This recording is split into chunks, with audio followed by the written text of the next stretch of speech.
This is a universe of attraction, not a universe of exclusion. When you see something you want and say yes to it, you offer a vibration about it and you summon it to you. But when you see something that you don't want and you shout no at it, you offer a vibration that calls it to you. There is no such thing as no, go away from me in this universe of attraction. It's all your attention to it summons it.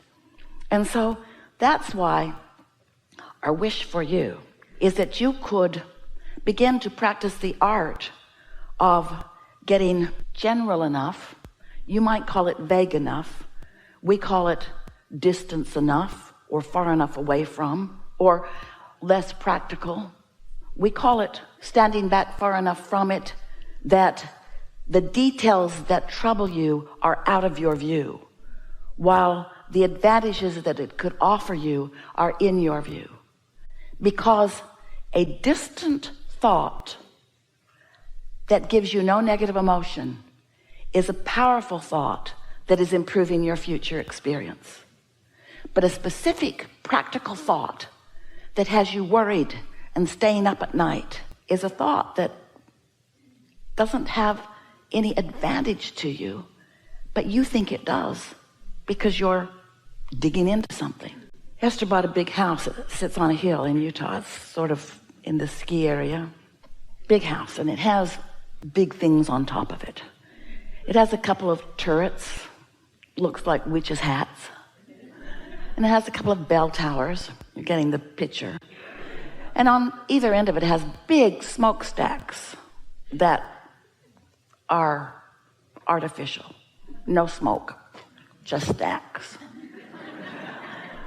And the smokestacks on one end of the house, they were never supported properly inside the structure of the house. And so they are blowing in the wind a little bit and causing a little structural damage to the roof a little bit and causing a little leak. And Esther has been thinking about them, but not very much until now. It is a sort of critical thing. So she called some people and they came and looked at it and they said, yikes.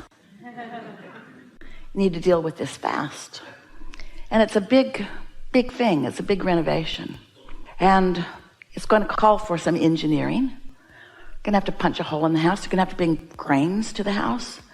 They're going to have to bring big cranes to the house. Those smokestacks are really far up. And when Esther thinks about it, from her not engineering, very limited, she has never moved a smokestack in her life, point of view, what do you think happens to her? So easy to worry. That could fall on someone. It could cave in. It could ruin the house. It could cost a fortune. It could.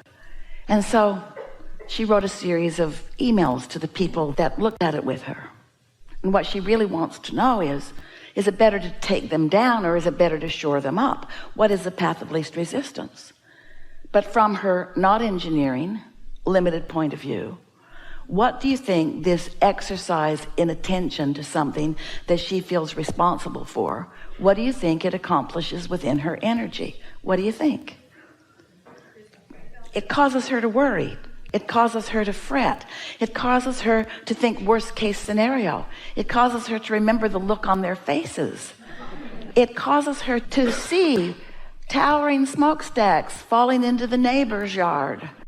In other words, it's so easy to negatively create around something so big, so really, really big, something so big and so scary, and something that we want to say to her, Esther, is not any of your concern.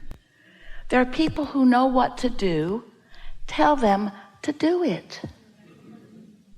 So the conversation would go like this. If we were standing in Esther's physical shoes, see those smokestacks?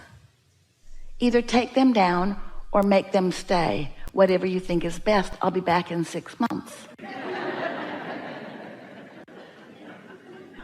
That's it. And then if Esther ever thinks of the house, she should think of the house as whole and beautiful and well, not smokestacks falling. You see what we're getting at? Something has made you and Esther believe that it's your job to get in the middle of everything, even things you don't understand. And you know what? Oh, we love you so much. You don't understand hardly anything. You don't understand the law of attraction. You don't understand electricity. You know how to flip the switches, that's about it. Even those who have harnessed it don't understand it. You don't understand the inner workings of your bodies. Your doctors don't either. You don't understand how consciousness flows. There are just things that you just don't understand. You cannot get detailed enough to understand them. And you can't step back far enough to get the big picture on anything. And yet somehow you've assigned yourself the responsibility of knowing everything about everything. And then you come away from event after event feeling not up to the task. And you know what? You're not up to the task. It's not your job to figure out how law of attraction works. It's only your job to know that when you don't feel good in a thought, you're contradicting your own energy stream and you're not helping whatever it is that you want. Can we get you to stand back into a more general place? Can we get you to help Esther not worry about her house? Can we get you to a place where you can just trust that things are working out for you and that whatever you need will come into place? And can we convince you that if you will trust that, if you will know that, and if you will practice lighter feeling thoughts, less intense feeling thoughts, if you can train yourself away from worry and into fun, and then you want to shout, Abraham, that's where I started out. I knew I was right when I explained that to my mother. When I said, I don't want to do that. And she said, well, there's plenty of things you don't want to do that you're going to have to do. No. When you do things you don't want to do, you set up a cross current of vibration within you, and you don't let the energy that creates worlds assist you in the way that it can if you'll be more light and easy about things.